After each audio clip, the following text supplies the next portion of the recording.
Most horror movies are built on dumb decisions running upstairs, splitting up, yelling, "Who's there?" when clearly something is there. We've all screamed at the screen, wondering how people can be this stupid under pressure. But every once in a while, a character does something so smart, so quick, and so against horror logic that it flips the entire script. These are the moments where survival wasn't about muscle, it was about IQ under pressure, about people who stopped panicking long enough to think. Let's break down the smartest, coldest, most badass survival moves ever pulled off in horror movies. Buckle up, you're going to want to take notes. Ripley doesn't panic, she problem solves. She and Newt are trapped in the medbay, two facehuggers slithering toward them like living nightmares. The Marines are nowhere near, their weapons are locked away, and every second counts. Most horror characters would freeze. Ripley looks up, scans the ceiling, and spots the fire sensor. In that instant, survival turns into strategy. She flicks her lighter, holds it under the alarm boom. The sprinkler and alarm system go off like a signal flare through the complex. Sirens blare, red lights flash, and the Marines come crashing in, guns blazing, just in time to save them. It's one of the purest think fast or die moments in horror history, a perfect mix of logic and courage.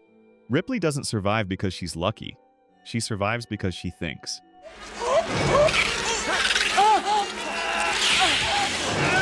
Yeah! Ready? Yeah!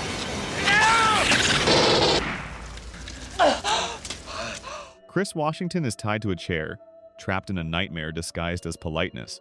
Every time the teacup stirs, he's sent back into the hypnosis, sunk in place. He realizes something most wouldn't. The sound is the trigger. That's how they control him. So he looks around and finds his weapon, the very chair he's tied to. He picks out tufts of cotton from the armrest and stuffs them into his ears. He literally picks cotton to save himself from modern-day slavery, and that irony is pure genius. When the family walks in thinking he's hypnotized, Chris plays possum eyes still, breathing slow. They lower their guard, and in seconds, he's up, alert, and absolutely unhinged. It's brutal, it's poetic, and it's one of the smartest reversals in horror cinema.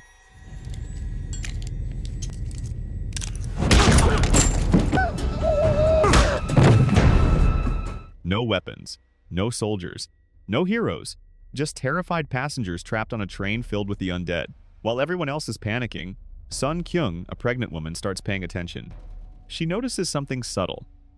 The zombies only react to sound and movement. So she takes a bottle of water, splashes it across the window, and sticks a newspaper to it. That tiny act blocks their line of sight. Suddenly, the horde outside goes still frozen, waiting. The survivors sneak past without a sound, shielded by one sheet of paper. It's one of those beautifully simple ideas that could only come from someone calm enough to think in chaos. Brains over brawn. Every time.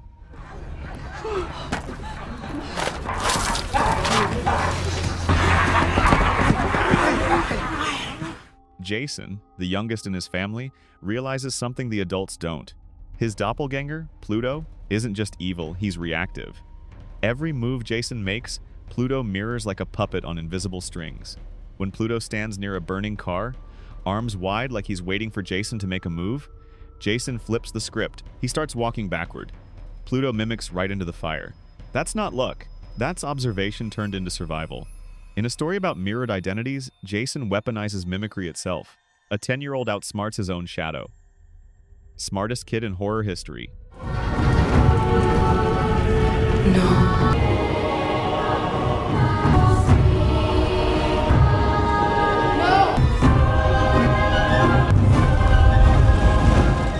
Two guards dead, one body on a stretcher, blood everywhere.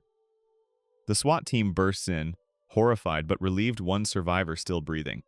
They rush him to the ambulance, everyone assuming it's just another victim. But the victim isn't a guard. It's Hannibal Lecter himself, wearing the guard's face like a mask. The mastermind of all masterminds used surgical precision and psychological manipulation to walk out of a maximum security facility. It's so disturbing that even the audience takes a second to realize what happened. He didn't just plan an escape, he performed one. Literally. When evil has a PhD, run.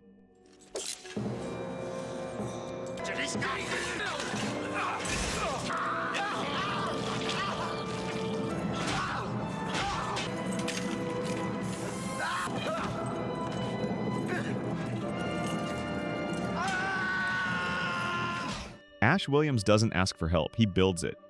His hand gets possessed, forces him to attack himself, and he does the unthinkable. Amputates it with a chainsaw. Most horror heroes would pass out or cry. Ash gets creative. He straps that same chainsaw to his stump, tightens the harness, and fires it up. He becomes a walking wood chipper, part man, part weapon, 100% icon. The moment he grins and says, "Groovy," you know you're watching a legend being born. He turned trauma into a tool, pain into power.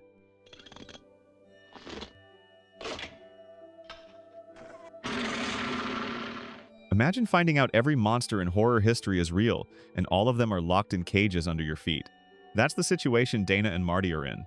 One button sits in front of them. System Purge. They hit it, and every horror creature imaginable, from zombies to killer clowns to ghost ballerinas, floods the facility. It's absolute chaos, and for once, the humans aren't the ones dying dumb. It's not a safe choice. It's not even a sane one. But when the world's ending, logic takes a back seat to revolution. They didn't survive by running, they survived by breaking everything.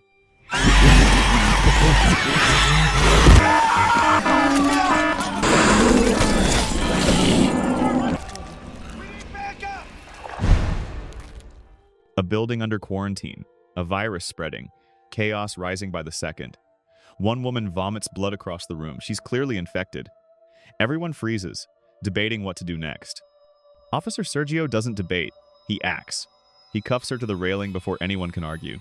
It's cold, logical, and brutally smart. Moments later, that decision saves everyone when she turns violent. Horror rewards the ones who don't hesitate, who trust their instincts when everyone else argues. Get her out of here! Fuck! No, come on! We got out!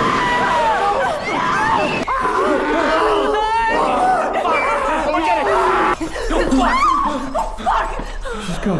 We can get by. Michelle wakes up in a bunker with a man claiming the outside world is toxic. He's creepy, paranoid, and possibly right. But she's not waiting around to find out. She scavenges duct tape, soda bottles, and plastic, and makes a hazmat suit by hand. It's one of the smartest, most desperate engineering moves in horror. Then she freezes the lock with compressed air, smashes it open, and climbs through the hatch. When she reaches the surface, sunlight hits her face, and then she sees the alien ships. Freedom comes with a new kind of nightmare.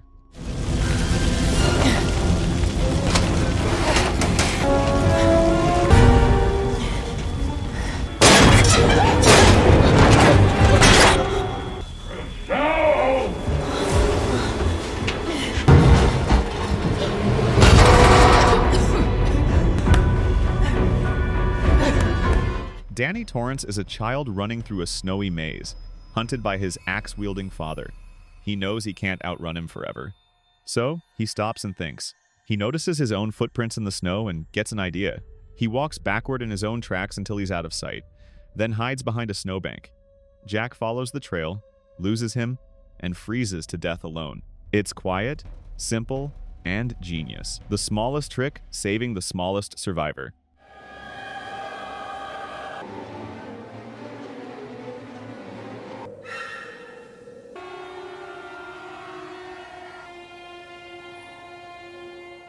Ginny's being hunted by Jason, cornered with no weapons and no escape. But then she sees at Jason's shrine to his dead mother, and an idea clicks. She slips on Pamela Voorhees' old sweater, softens her voice, and starts speaking to Jason like she's his mom. "Jason, you've done enough." For one chilling moment, the unstoppable killer stops. He hesitates, confused, vulnerable, and that's all she needs. That's not luck, that's empathy weaponized.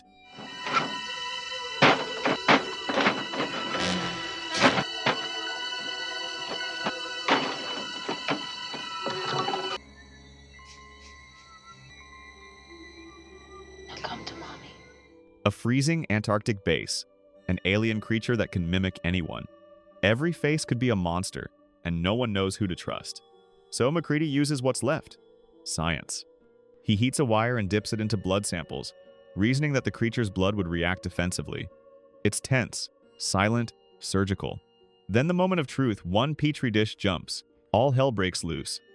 That single test exposed paranoia, fear, and brilliance in one move. Get away from me! At the end of the day, horror isn't about who dies, it's about who thinks. It's about the Ripley-level improvisation, the Chris-level awareness, and the Danny-level calm that turn victims into survivors. Horror punishes stupidity but rewards precision those who act, not react. So, which decision do you think was the smartest? Ripley's fire alarm hack, Chris's cotton trick, Danny's snow maze genius, or Hannibal's skin mask nightmare? Drop your pick in the comments. Hit that like button if you've ever screamed, "Don't go in there," at your TV, and subscribe before the lights go out. Because remember, in horror, hesitation kills, but thinking fast, that's how you live to see the sequel.